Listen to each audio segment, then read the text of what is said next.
नमस्कार, first India news के special programme health first में आप सभी का बहुत बहुत स्वागत है। आपके साथ मैं हूं आयुषी महर्षि। और आज जो डॉक्टर हमारे साथ में मौजूद हैं वो एक ऐसी शख्सियत है जिन्होंने 2 जनरेशन देखी है। 50 साल का एक्सपीरियंस है उनके पास में। न जाने इन 50 सालों में कितनी सर्जरी उनके द्वारा की गई है। डॉक्टर केसी व्यास हमारे साथ मौजूद है जो कि एमेरिटस प्रोफेसर है और सर्जन है। बहुत बहुत स्वागत सर आपका फर्स्ट इंडिया पे। सर, इन 50 सालों के अंदर आपने देखा होगा कि टेक्नोलॉजी में बहुत ज़्यादा बदलाव आया। तो मैं पहले की बात करती हूँ कि इसकी शुरुआत कैसे हुई। जब हमारा करियर डेवलप हो रहा था, जैसे हम MBBS कर रहे थे, बाद में पोस्ट ग्रेजुएशन में आए, तो उस टाइम हमारे पास केवल एक्सरे, चेस्ट एक्सरे हो गया, पेट का एक्सरे हो गया। अल्ट्रासाउंड तो बहुत लेट आया, केवल दवा पिला करके एक्सरे, जिसे बेरियम स्टडीज़ कहते हैं या बेरियम एनीमा कहते हैं, या फॉरेन बॉडी के लोकलाइजेशन एक्सरे से करना था। तो यही केवल साधन हमारे पास उपलब्ध थे। कुछ लेबोरेटरी टेस्ट थे, उसके सिवाय ज़्यादा कुछ अवेलेबिलिटी नहीं थी। धीरे धीरे जैसे हम MBBS में थे तो कुछ कम साधन थे, पोस्ट ग्रेजुएशन में आए तो कुछ साधन डेवलप हुए। जब सर्विस लगी, पोस्टिंग हुई, मेडिकल कॉलेज में गए तो वहाँ कुछ साधन कुछ इम्प्रूव थे। धीरे धीरे ultrasound, CT scan, MRI, PET scan, अब तो हमारे पास इतनी टेक्नोलॉजी एडवांस हो गई है। Now we are going towards AI। Then we have got drone transfers for medication के लिए, air lifting the patients to from one hospital to another in case of emergency. जैसे हमारे कुछ VIPs को transfer करना पड़ता है, या आर्मी ऑफिसर्स है या आर्मी मैन है, उनको ट्रांसफ़र करना पड़ता है, तो वो इवन हेलीकॉप्टर ट्रांसफ़र्स अवेलेबल हैं। एयर ट्रांसफ़र भी from one country to another possible है। तो सर्विसेज में ड्रामेटिक चेंजेज आ चुके हैं। फ्रॉम हम जैसे ये समझिए आप कि बैलगाड़ी और तांगे के यूज़ से हम आज बाई एयर ट्रांसफ़र कर रहे हैं। तो इतना परिवर्तन आ चुका है ट्रांसफ़र में, केयर में और टेक्नोलॉजी में, and then of course surgical skill में। आपको लगता है कि बाय द टाइम इलाज थोड़ा सा सरल हुआ है, सर्जरी सरल हुई है? सरल ही नहीं, एडवांस भी हुई है। हाँ। जो कॉम्प्लिकेटेड केसेस थे जिनमें हम कई बार डिसीजन नहीं ले पाते या सर्जरी बंद कर देते थे, उसमें अभी काफ़ी जो है एक्सपर्टीज़ आ गई है। जैसे cardiac surgery, lung surgery, heart transplant, lung transplant, pancreas transplant. Even लोगों ने जो है, कुछ सर्जन ने तो 35 आवर्स तक काम करके स्मॉल बॉल ट्रांसफ़र की है। तो सर्जरी तो काफ़ी एडवांस हुई है और इसे और एडवांस होती रहेगी। अच्छा डॉक्टर व्यास, मैं आपसे सर्जरी के बारे में आगे पूछूं, लेकिन उससे पहले मैं जानना ही चाहती हूँ, क्यूरियस मैं भी हूँ जानने के लिए कि अक्सर लोग रिटायरमेंट के बाद में थोड़ा शांति से रहते हैं। आपने क्यों चुना कि वापस से सर्जरी की जाए, मरीजों के बीच पहुँचा जाए, उनके दुख दर्द को समझा जाए? इसीलिए जो आपने खुद ने जवाब दिया कि जो लोग तकलीफ़ में हैं और जिनको भरोसा है वे कहाँ जाएंगे। उन्हें कुछ बार समझा देते हैं नहीं, तो भी वो कहते हैं नहीं साहब आपसे ही कराना है, कहीं से भी आएंगे आपसे कराना है। मेरे साथ जो कलीग है मैं उनको भी बता देता हूँ, रेफ़र कर देता हूँ। पर अब तो ये है कि भाई रिटायर्ड तो हो ही गए हैं, तो जो कॉम्प्लिकेटेड केसेज हैं मैं अपने कलीग्स को रेफ़र करता हूँ। जो सर्जरी मैं करता था वो तो मैं करता हूँ अभी, पर कुछ कॉम्प्लिकेटेड केसेज हैं जिनमें इन्वेस्टिगेशन की ज़रूरत है। जैसे कैंसर पेशेंट है, मेडिकल ऑन्कोलॉजी, सर्जिकल ऑन्कोलॉजी की ज़रूरत पड़ेगी, तो I refer this patient to them. Gastrointestinal surgery है, हेड इंजरी हैं, न्यूरो सर्जरी हैं, तो इन जो कॉम्प्लिकेटेड केसेज हैं उनको पर्टिकुलर डॉक्टर, पीडियाट्रिक सर्जरी हैं, तो इन पेशेंट्स को हमें जो अप्रोप्रिएट ट्रांसफ़र या अप्रोप्रिएट सर्जन के पास ही भेजना पड़ता है। अच्छा, इन 50 सालों के अनुभव में कितनी सर्जरी आपके द्वारा की गई और कौन कौन सी की गई? ये तो मैं अभी इन नंबर तो मैं अनकाउंटेबल हैं। कुछ रिकॉर्ड तो रखता था शुरू में, बाद में मैंने बंद कर दिया। पर हाँ, मुझे याद है एक ऑपरेशन थिएटर में 4 टेबल चलाता था। अच्छा। और एक टेबल पे जैसे हमारे जो असिस्टेंट हैं या पोस्ट ग्रेजुएट्स हैं वो शुरू करते, मेजर सर्जरी में कर लेता या बंद कर लेता या कुछ कंप्लीट कर लेता, दूसरा पेशेंट लग जाता तो उसको उस पर कर लेता था। तो 4 पेशेंट टेबल चलाई है। और मैंने तो कैम्प, मोबाइल सर्जिकल कैम्प भी किए हैं, from one corner to another in Udaipur district, जिसमें हम लोग 5-5, 7-7 दिन के लिए जाते थे। जो लोग पहुंच नहीं पाते हैं उनकी हम मोबाइल सर्जरी करते थे मोबाइल कैंप में। और उसके बाद फिर मेडिकल कॉलेज में, तो मेडिकल कॉलेज के लिए टीचिंग के हिसाब से मैं पेशेंट की एंडोस्कोपी हैं, ये लेप्रोस्कोपिक सर्जरी हैं, यूरोलॉजी प्रोसीजर्स हैं, जैसे पेशाब की थैली का स्टोन, नली का स्टोन, किडनी का स्टोन, प्रोस्टेट, ये सारे ऑपरेशन हमने दूरबीन से स्टार्ट कर दिए थे। फिर जो दूरबीन आई एडवांस हुई तो लेप्रोस्कोपी में गाल ब्लैडर, अपेंडिक्स, हर्निया और भी जो एडवांस प्रोसीजर हम करने लग गए। क्या होती है sir mobile surgery? Mobile surgery में तो मोबाइल सर्जिकल कैंप है। अच्छा। तो जहाँ गवर्नमेंट कैंप लगाती हैं, सारी टीम भेजती है वहाँ, पेशेंट देखते हैं जो लोग गरीब हैं या जो नहीं आ सकते अस्पताल में, जिसमें सर्जरी एट होम, तो जो गांव के लोग उनको इकट्ठे करते हैं वहाँ के ग्राम पंच और सरपंच द्वारा, या जो लोग वहाँ के जो प्रमुख प्रसिद्ध लोग हैं उन पेशेंट को इकट्ठा करके हम लोग सुबह से लेकर 8 से लेकर रात के 8 तक 2-2, 3-3, 4-4 टेबल चलाते हैं। उसमें बच्चा है, बूढ़ा है या अशक्त है, उनकी जो केम की सर्जरी है, खास करके hernia, hydrocele, pile, fissure, fistula, ladies में खास करके हिस्टेरेक्टोमी है या बच्चा बंद होने के ऑपरेशन है। बच्चे बंद होने के ऑपरेशन तो हम दूरबीन से 1990 से ही पहले से शुरू कर दी थी। पहले बाहर से अहमदाबाद से लोग आते थे करने के लिए दूरबीन से, और हम लोगों ने जब ये लेप्रोस्कोप आ गया तो गायनिकोलॉजी टीम और हम लोगों ने स्टार्ट कर दिए थे। तो from one place to another हम लोग जो है लेप्रोस्कोप ले जाते और महिलाओं की नसबंदी करते थे, और जहाँ मोबाइल सर्जिकल कैम्प लगते वहाँ गायनिकोलॉजिस्ट भी साथ में है तो बच्चादानी में निकालते, और हम हमारी टीम है साथ में तो हम उनके साथ hernia, hydrocele, pile, fissure, fistula जो एक मैनेजेबल ऑपरेशन है वो वहाँ करके आते, ताकि पेशेंट भी सेफ रहे और उनमें बाद में कोई कॉम्प्लिकेशन नहीं हो जिसके कारण वो कोई अलग जगह ट्रांसफ़र करना पड़े। अच्छा डॉक्टर व्यास, जब सर्जरी की बात होती है, ऑपरेशन की बात होती है, अगर आप एक आम इंसान को बोलोगे कि आपकी सर्जरी करनी है तो एक डर आ जाता है मन में, तो ऐसा कभी कोई पेशेंट से डील करी आपने? नहीं, होता है भय तो अब हमें खुद को भी होता है, तो हमें पेशेंट को सेलेक्ट करना पड़ता है, समझाना पड़ता है। अब जैसे हमारे पास मोबाइल हैं, मॉनिटर्स हैं, टीवी या कंप्यूटर्स हैं, लैपटॉप्स हैं, तो हम उनमें उस पेशेंट को सारी पिक्चर समझा देते हैं। कोई देखिए ये गुर्दा है, ये गुर्दे में पथरी है, नली के अंदर पथरी है, पेशाब की थैली में है, और हम इस तरह दूरबीन से उसका ऑपरेशन करेंगे। या पेट का कुछ ऑपरेशन है, गाल ब्लैडर का, तो लेप्रोस्कोप क्या होते हैं, कैसे डालते हैं और क्या सर्जरी की जाती है, वो हम उसको टीवी पे या एक जस्ट स्क्रीन पे अच्छा दिखा सकते हैं, या उनको रेफरेंस देते हैं, कोई आप यूट्यूब पे ये वीडियो देख लीजिए, या स्टूडेंट को समझा देते हैं तो वो पेशेंट को समझा देता है कि उनका भय नहीं हो। भय तो मरीज को होता है, पर मरीज चूँकि तकलीफ़ में है और वो उससे निजात चाहता है, तो सर्जरी ही एक ऐसी चीज़ है, चाहे ऑर्थोपेडिक हो, आई हो, न्यूरो सर्जरी हो, कार्डियक सर्जरी हो, सर्जरी ही पेशेंट को उसके रोग से पूर्ण से रूप से निजात दिलाती है। अच्छा डॉक्टर व्यास, क्योंकि अभी आप कैंप का जिक्र कर रहे थे कि आपने कैंप्स किए हैं, तो आपने उन लोगों से मिले हो, उन गांव के लोगों से मिले हो, उनके डर को आपने देखा, उनके दुख दर्द को समझा, इसके बारे में हम चर्चा करेंगे, पर फिलहाल वक्त एक छोटे से ब्रेक का हो गया। आप कहीं मत जाइए, जल्द लौटेंगे।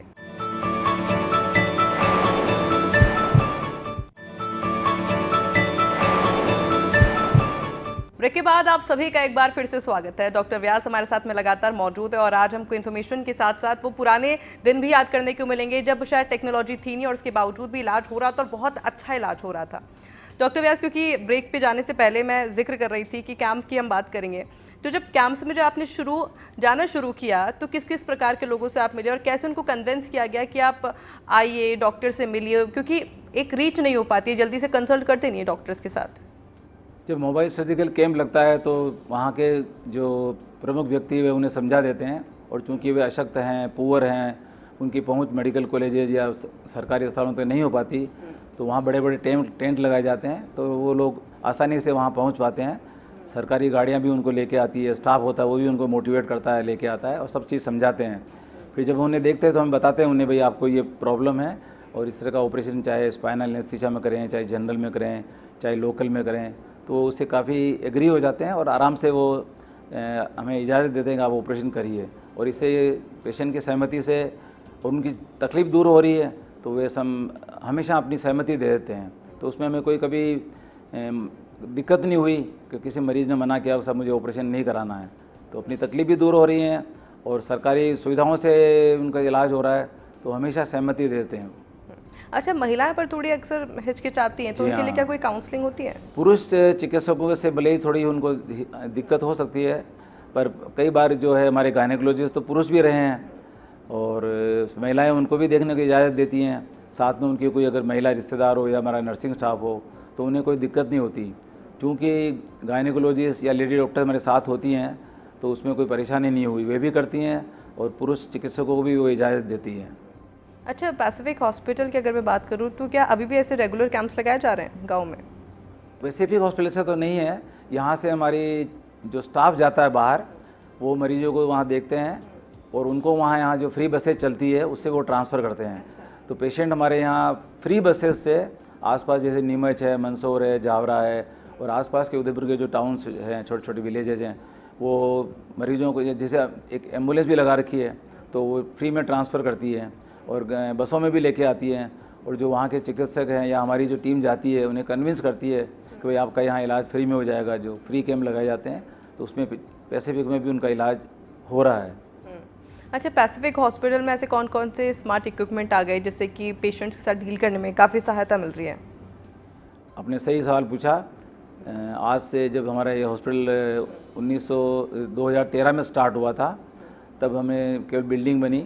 उस टाइम हमारे पास सर्जिकल इक्विपमेंट तो थे, लेकिन जो कुछ एक्सरेज थे, सीटी स्कैन भी आ गया था, बाद में एमआरआई भी इस्टेब्लिशमेंट हुआ, लेप्रोस्कोप भी आया, और कुछ खास सर्जरी में जो सुविधा देती है हमें, लिगाश्योर, हार्मोनिक इंस्ट्रूमेंट्स और ऑन टेबल अल्ट्रासाउंड, और पेशेंट को जो है वार्ड में भी ले जा करके हम अल्ट्रासाउंड कर सकते हैं, मशीन ट्रांसफ़र हो सकती है।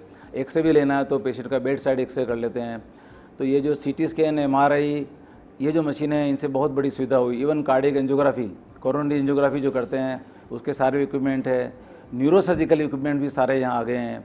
ईएनटी का सर्जरी में एडवांसमेंट हुआ है, लेप्रोस्कोपी में हुआ है, क्योंकि हमारे यहाँ मेडिकल ऑन्कोलॉजिस्ट हैं, सर्जिकल ऑन्कोलॉजिस्ट भी हैं, प्लास्टिक सर्जन भी हैं, न्यूरो सर्जन और न्यूरो फिजिशियन भी हैं, और उसके साथ साथ ऑर्थोपेडिक सर्जरी भी हमारे यहाँ बहुत कुशलता से की जा रही है।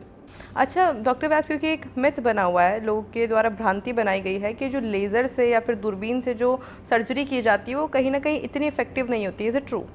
नहीं, लेज़र का प्रयोग अलग होता है। लेज़र से जैसे हम स्टोन तोड़ देते हैं या ब्लीडिंग बंद कर सकते हैं। प्रोस्टेट के लिए हमारी जैसे लेज़र वहाँ काम आती है, यूरिनरी स्टोन तोड़ने में या ब्लीडिंग बंद करने में। लेज़र एक इंस्ट्रूमेंट है जो कटिंग का करता है और कोगुलेशन भी करता है। और बाकी जो दूरबीन से जो करते हैं, उसमें दूरबीन डालते हैं पेट में, उसमें भी कुछ इंस्ट्रूमेंट काम करते हैं जो वो हाथ की बजाय होता है। बस हमारे यहाँ अभी रोबोटिक सर्जरी नहीं है, समय आने पर रोबोटिक सर्जरी के एडवांसमेंट भी हो जाएंगे, और बाकी जो इंस्ट्रूमेंट सारे हैं वे सब हमारे यहाँ उपलब्ध हैं। क्या लग रहा है, रोबोटिक सर्जरी जो लाई जाएगी अभी भविष्य के अंदर, वो सेफ़ रहेगी पेशेंट के लिए? जो देखिए, खास करके स्किल डेवलप होता जाएगा और रोबोट्स अवेलेबल होते जाएंगे। जैसे जयपुर में अभी रोबोटिक सर्जरी आ गई है, गुजरात में है, और कुछ स्टेट में जहाँ रोबोटिक सर्जरी जो एक्सपर्ट हैं, सर्जन्स हैं, वे स्टार्ट कर दी है। तो उसमें जैसे पेल्विक सर्जरी हैं, प्रोस्टेट के लिए हैं, ब्लैडर के लिए हैं, बच्चादानी के लिए हैं, कैंसर के लिए हैं। अभी तो मेरा एक स्टूडेंट भी जो हैं जयपुर में, डॉक्टर ललित मलिक, वे कार्डियक सर्जरी रोबोट से कर रहे हैं। अच्छा। कोरोनरी बाईपास ये started Manipal hospital with robotics assistance. तो रोबोटिक सर्जरी के एडवांसमेंट भी कार्डियक टेस्ट में भी हो रहे हैं, कार्डियक सर्जरी में भी हो रहे हैं, एब्डोमिनल सर्जरी में भी हो रहे हैं। तो वे दिन दूर नहीं है, आने वाले 10 सालों में रोबोटिक सर्जरी की फैसिलिटी बढ़ जाएगी।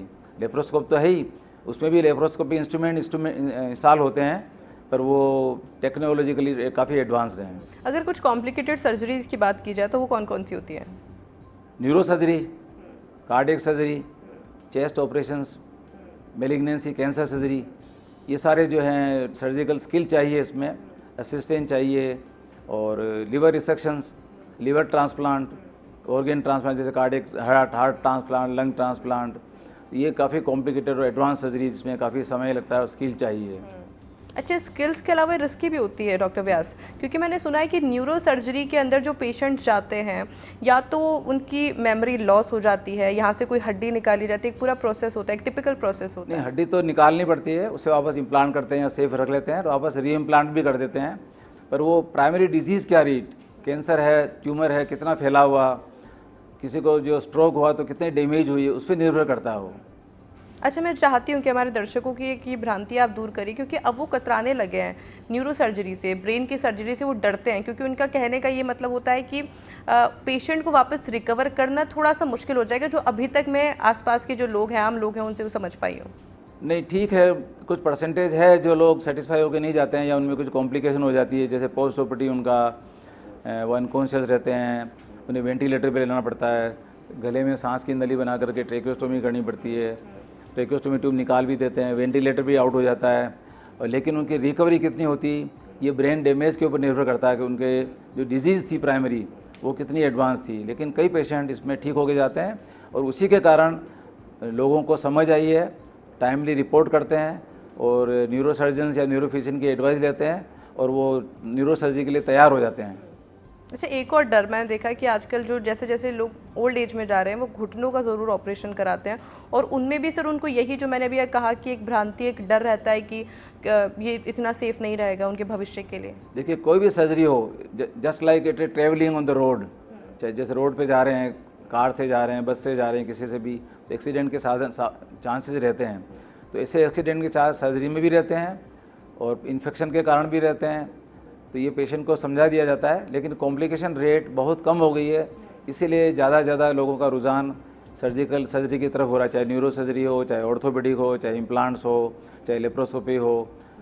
पेशेंट जान रहे हैं कोई इसमें सक्सेस है, लेकिन हाँ कॉम्प्लिकेशन पे चाहे 5% हो चाहे 10% हो, उसे मना नहीं कर सकते। तो इन्फेक्शन या कोई डैमेज हो जाए किसी कारण से, तो चांसेस तो हैं रिकवर हो जाएंगे। उसमें अगर टाइमली स्किल मिल जाए, टाइमली स्किल सर्जन मिल जाए तो रिकवरी तो है, लेकिन फिर भी भय तो बना रहता है। आपको क्या, आप मानते हैं इस चीज़ को कि with the technology, with the help of AI, ज़्यादा से ज़्यादा लाइफ आप सेव कर पा रहे हैं पहले की अपेक्षा? ये अभी कहना मुश्किल है। AI अपने पे हावी भी हो सकती हैं और बेनिफिशियल भी हो सकती हैं, लेकिन अभी इस बारे में कहना मुश्किल है कि कितना हमें ये हेल्प करेगी सर्जरी में। अच्छा डॉक्टर, वैसे इसके अलावा अगर जनरल सर्जरी की बात की जाए तो उसमें कौन कौन सी सर्जरी आती है? पहले के समय में जब स्पेशलिस्ट नहीं थी या सर्जरी एडवांस नहीं थी या इक्विपमेंट नहीं थे, तब तो जनरल सर्जन ही एक दिन के बच्चे से लेकर के 100 साल के पुरुष में या महिलाओं में ऑपरेशन किया करते थे। उसमें सारे ऑपरेशन सम्मिलित थे। लेकिन जो जो स्पेशलिटीज़ में डेवलपमेंट हुआ, एडवांसेज हुए, जिसमें जो लोग क्वालिफाई MCH करके आए, पोस्ट ग्रेजुएशन के बाद 3 साल की ट्रेनिंग और होती है, या फेलोशिप की उन्होंने, या बाहर विदेश में जाकर के कोई एक्सपीरियंस लिया, तो सर्जरी के एडवांसमेंट होते गए। लेप्रोस्कोप आए, जैसे बताया मैंने आपको, रोबोटिक सर्जरी आई, CT स्कैन आए, MRI आई, कोरोनरी एंजियोग्राफी हुई, हार्ट सर्जरी हुई। तो जो होते गए वो सर्जरी स्पेशलिस्ट लोग ही करने लग गए। जैसे न्यूरो सर्जरी न्यूरो सर्जन्स करेंगे, पीडियाट्रिक सर्जरी पीडियाट्रिक सर्जन करेंगे, ऑर्थोपेडिक वाले, गायनेकोलॉजिस्ट, और प्लास्टिक सर्जरी प्लास्टिक सर्जन्स। तो जनरल सर्जरी का जो फील्ड है अब थोड़ा सा दायरा सीमित रह गया है। तो जनरल सर्जन्स के पास अब जो एडवांस, जैसे गैस्ट्रोएंटेरोलॉजी सर्जन आ गए, तो सारे जो बड़े ऑपरेशन थे वे लोग करने लग गए। तो जनरल सर्जन्स के लिए अभी hernia, hydrocele, piles, fissure, fistula, appendix, या दूरबीन से गाल ब्लैडर, या कोई और इससे दूरबीन से असिस्टेड सर्जरी ही पास रह गई। तो ये ऑपरेशन ही अब उनके पास रह गए हैं अक्सर। अच्छा, आपने नोटिस किया कि अगर कुछ इंटेंस केस को हटा दीजिए, यानी कुछ एक्सीडेंटल केस को हटा दीजिए, इसके अलावा जो बच्चों की संख्या है वो बढ़ रही है। सर्जरी इसलिए मैं बोल रही हूँ क्योंकि उनमें बीमारियाँ कुछ ज़्यादा बढ़ रही है पहले की अपेक्षा, क्योंकि आपको एक्सपीरियंस काफ़ी अच्छा है। बच्चों की बीमारियाँ, बच्चों की तो जो पीडियाट्रिक डिजीज़ हैं, चाइल्डहुड डिजीज़, वो तो पीडियाट्रिशियन डील कर लेते हैं। लेकिन उनमें भी ये बीमारियाँ जो है, जन्मजात रोग, हर्निया, हाइड्रोसील भी होते हैं, उनके कटे होठ हैं, कटे तालू हैं। तो ये अब आप जो स्पेशलिस्ट अवेलेबल हैं, जैसे प्लास्टिक सर्जन है तो कटे होठ, कटे तालू वो कर लेता है। हर्निया, हाइड्रोसील हैं, पेट के रोग हैं, उनकी आंतों संबंधी बीमारियाँ, तो उनको जैसे उनमें मलद्वार नहीं बनाए, जिसको हम इम्परफोरेट एनस कहते हैं, तो पीडियाट्रिक सर्जन हैं, वही लोग ही उसको डील कर लेते हैं। नहीं, पर इसके अलावा भी जैसे कुछ बड़ी सर्जरी की मैं बात करूँ, जैसे न्यूरो से रिलेटेड भी कुछ प्रॉब्लम्स आजकल छोटे छोटे बच्चों को होने लग गई है, 12-13 साल के, 13-14 साल के। मेरा मानना है कि शायद पहले इतनी नहीं होती थी। तो क्या लाइफस्टाइल इसका एक बड़ा कारण हो सकता है, या फिर खान पान? इसका कुछ समय तक इसको और अध्ययन करना पड़ेगा इस बात का कि ये लाइफस्टाइल से जुड़ी हुई हैं क्या बच्चों की जो बीमारियां हैं। क्योंकि बच्चे तो अक्सर घर पे रहते हैं, माँओं के पास रहते हैं, तो बचपन में तो माँ का दूध पीते हैं, फिर जो माँ द्वारा जो खाना दिया जाता है वही खाते हैं। पर कई बार स्कूल में उन्हें शेयर करना पड़ता है, तो या बाहर के उनके शौक डेवलप हो गए, बाहर ले जा रहे हैं, बच्चों को खिला रहे हैं, जंक फूड खा रहे हैं, तो जंक फूड से खाने से उन्हें पेट की बीमारियाँ ज़्यादा हो रही है। बाकी जो सर्जिकल बीमारियाँ हैं वे इससे नहीं होती। मेडिकल डिजीज़ जो हैं पेट की, वही बीमारियाँ या वायरल डिजीज़ हैं, वो आपके एनवायरनमेंट के कारण हैं, फूड के कारण है, जो पेट की बीमारियाँ हैं। सर्जिकल बीमारियाँ तो उनमें वो जो जिस तरह से बड़ों में हैं वही देखने को मिलती हैं। तो पीडियाट्रिक सर्जन अवेलेबल हैं, तो वो लोग देख लेते हैं, पीडियाट्रिशियन हैं वे देख लेते हैं बच्चों को, और वही रेफ़र करते हैं, पीडियाट्रिक सर्जन के पास जाओ। तो पीडियाट्रिक सर्जन के पास जो है एप्रोप्रिएट सलाह देता है, या जो सर्जरी उपलब्ध है वो सलाह देते हैं, वो करते भी हैं। क्या लगता है एज ए सर्जन आपको कि आने वाले समय में और क्या बदलाव और किया जा सकता है, क्योंकि इतने टाइम में डे बाय डे कुछ ना कुछ चेंजेस लगातार हो रहे हैं? देखा जाए तो बीमारियों का पैटर्न भी बदला है। जैसे कैंसर है, हार्ट लंग डिजीज़ हैं, पेट के रोग हैं, पाइल्स, फिशर, फिस्टुला हैं, क्योंकि उनकी फूड हैबिट्स बदल गई हैं। कॉन्स्टिपेशन रहता है, टॉयलेट में ज़्यादा देर बैठते हैं, मोबाइल लेके बैठे हैं, अखबार पढ़ रहे हैं, किसी से बात कर रहे हैं, तो कॉन्स्टिपेशन होने के कारण जो उन्हें पाइल्स फिशर फिस्टुला ज़्यादा होती है, because in toilet they strain too much. और कॉन्स्टिपेशन है तो हार्ड स्टूल आएगी, तो उन्हें पाइल्स फिशर फिस्टुला होने के चांस रहेंगे। पेट की बीमारियां जंक फूड से होगी, और वायरल डिजीज तो कम्युनिकेबल डिजीज हैं, एक दूसरे के संपर्क में आने से, खांसने छींकने से होती है। अगर हम साफ़ सफाई नहीं रखेंगे तो ये बीमारियां तो फैलेगी ही। आपको लगता है कि रूरल एरियाज़ के अंदर अभी भी अवेयरनेस की कमी है, वो लोग अभी भी डरते हैं सर्जन के पास जाने से? उन्हें वहाँ के जो सरपंच है, ग्राम पंचायत हैं, या जो पढ़े लिखे लोग हैं, वही उन्हें इन चीज़ों के प्रति समझा सकते हैं। खास करके टीचर्स, उनका रोल यहाँ ज़्यादा है। वैसे तो गांव के लोग भी शहर में आते हैं तो उन्हें जानकारी मिलती है, पर वहाँ के लोग ही जो हैं, पढ़े लिखे लोग हैं, वही उन्हें इस बारे में समझा सकते हैं कि भाई देखो ये बीमारियाँ हैं, चिकित्सक को दिखाओ या पास के अस्पताल में जाएं और इलाज कराएं। फिर पहले की अपेक्षा कुछ बदलाव आया है, और उन्हें जानकारी है, वे चौकन्ने हैं कि भाई मुझे तकलीफ़ हो गई है, या एक्सीडेंट हो गया, या बीमारी हो गई है। लेकिन फिर भी कुछ पेशेंट जो हैं बहुत लेट आते हैं, जैसे महिलाएं हैं, स्तन कैंसर, वे काफ़ी देर से पहुंचती है बीमारी, जब 3rd स्टेज में 4th स्टेज में आ जाती है। बच्चादानी की तकलीफ़ें हैं, वे भुगतती रहती हैं, ब्लीडिंग हो रही है, एनीमिया हो गया, काम नहीं कर पा रही, थक जाती हैं, वे लेट आती हैं। तो ये ग्राम के, उनके परिवार के लोगों का, या वहाँ जो ग्रामीण चिकित्सक हैं, नर्सेज हैं, उनका दायित्व है कि उन्हें वो जागरूक करें और समझाएं, और उचित समय पर सरकारी अस्पताल में भेजें। सरकारी में भी जा सकती हैं, प्राइवेट में भी जा सकती हैं, जहाँ जो चिकित्सक उपलब्ध हैं उनकी वे सेवाएं लें। अच्छा डॉक्टर व्यास, एक मैं चाहूँगी कि एक मैसेज आप हमारे व्यूअर्स को ज़रूर दें कि क्यों सर्जन से डील करना, समय समय पर बात करना ज़रूरी होता है, क्यों अपनी बीमारी को छुपाया नहीं जा सकता, वरना वो एक बड़ा रूप ले सकती हैं। यह शुरू करें अगर अपन खान पीन से, तो उन्हें पेट की बीमारियां जैसे अल्सर हैं, खास करके तो वे कुछ दवाएं मार्केट से OTC, जिनको काउंटर टेबल जब बताते हैं, भाई टेबल से ही वो लोग खरीद सकते हैं। भाई केमिस्ट के पास गए, भाई पेट दर्द की दवा दे दो, सिर दर्द की दवा दे दो, तो खास करके उनमें जो दवाइयाँ हैं जिनको हम बोलते हैं डाइक्लोफिनेक, वे मरीजों ने काफ़ी खाई हैं। उन्हें पेट के रोग हुए हैं, पेट में अल्सर हुआ है, बस्ट हुआ है, जिसे हम परफोरेशन बोलते हैं, और वो गंभीर अवस्था में अस्पताल में पहुँचते हैं। तो वैसे ही उनको समझाया जाता है कि भाई ऐसी दवाइयाँ बाहर से सीधे जाके नहीं खरीदें, चिकित्सक की सलाह लें, या स्कूल में मास्टर हो उनको दिखा करके उनसे समझ के लें, या परिवार में कोई पढ़ा लिखा हो तो उनसे समझ कर ये दवा लें और खाएँ। और उन्हें कोई तकलीफ़ हो रही है तो 12 घंटे देख लें, 24 घंटे देख लें, लेकिन उचित समय पर उचित जगह जा कर के चिकित्सक की सलाह लेना उन्हें बहुत ज़रूरी है। बिल्कुल, थैंक यू सो मच। और हमारे साथ में डॉक्टर व्यास से, जिन्होंने पूरी इन्फॉर्मेशन दिया कि आखिर आपको एक सर्जन के पास क्यों जाना चाहिए, सर्जरी से डरना नहीं चाहिए, और समय समय पर कंसल्ट ज़रूर करना चाहिए। इस प्रोग्राम में फ़िलहाल के लिए इतना ही, मुझे दीजिए इजाज़त, नमस्कार।